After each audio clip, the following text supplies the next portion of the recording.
Hi, today I am going to deliver lecture on the topic Principles of Wage and Salary Administration. It is a topic of Unit 2 BBA Semester 6 students who have HR as an elective. So let us begin the discussion. Principles of Wage and Salary Administration. The main principle that govern wage and salary administration there are three principles. First is external equity, second is internal equity, and third is individual worth. So let us discuss the first, external equity. External equity. This principle acknowledges that factors or variables external to organization influence levels of compensation in an organization. These variables are such as demand and supply of labor, the market rate, etc. If these variables are not kept into consideration while fixing wage and salary levels, these may be insufficient to attract and retain employees in the organization. The principle of external equity ensures that jobs are fairly compensated in comparison to similar jobs in the labor market. Then the second one, that is the internal equity. Internal equity. Organizations have various jobs which are relative in value term. In other words, the value of various jobs in an organization are comparative. Within your own department, pay levels of the teachers are different as per the perceived or real differences between the value of jobs they perform. This relative worth of job is ascertained by job evaluation, as we have seen. Thus, an ideal compensation system should establish and maintain appropriate differentials based on relative values of the job. In other words, the compensation system should ensure that more difficult jobs should be paid more. So this one is the internal equity. Now let us come to the third principle of individual worth. Individual worth. According to this principle, an individual should be paid as per his or her performance. Thus, the compensation system, as per as possible, enables the individual to be rewarded according to the contribution to organization. This principle ensures that each individual's pay is fair in comparative to others doing the same or similar job, that is, equal pay for equal work. The generally accepted principles govern the fixation of wages and salary are: number 1, there should be definite plan to ensure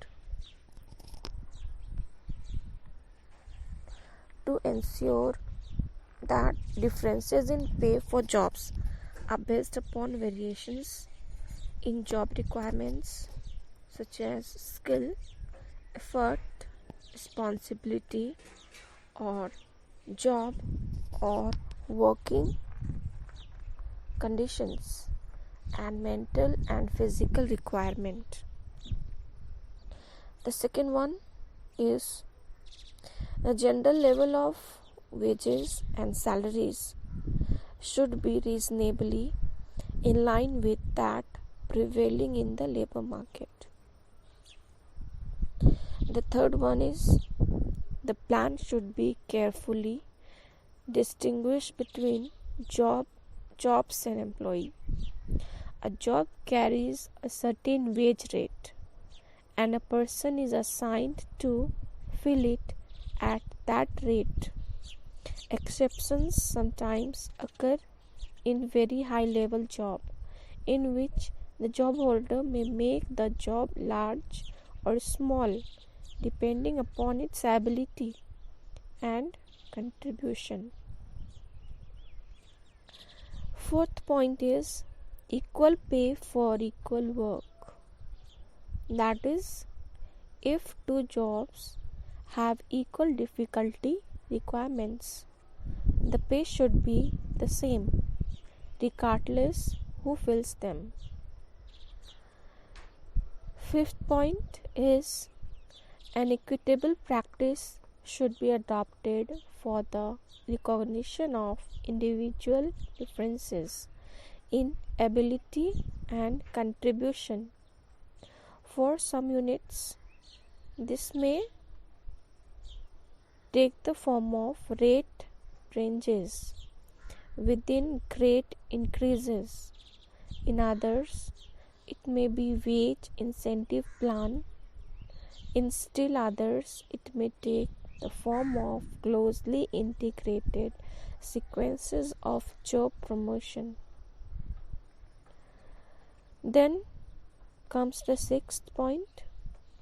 There should be a clearly established procedure for hearing and adjusting wage complaints. It may be integrated with the regular grievance procedure if it exists. Then the seventh point one is the employees and the trade union, if there is one, should be informed about the procedure used to establish wage rate. Every employee should be informed of his own position and the wage and salary structure. Then comes the eighth point. The eighth point is the wage should be sufficient to ensure for the worker and his family responsible standard of living, reasonable standard of living. Workers should receive a guaranteed minimum wage to protect them against conditions beyond their control. This is the eighth point. Now let us come to the ninth point, that is the wage and salary structure should be flexible so that changing conditions can be easily met. Next, 10th, prompt and correct payments of the dues of the employees must be ensured, and arrears of payment should not accumulate. Then 11th,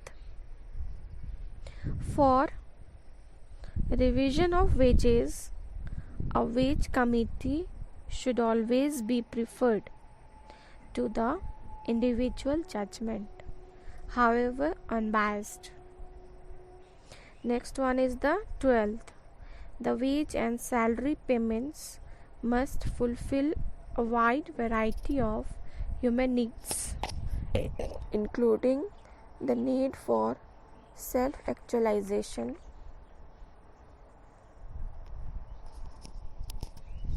so these are the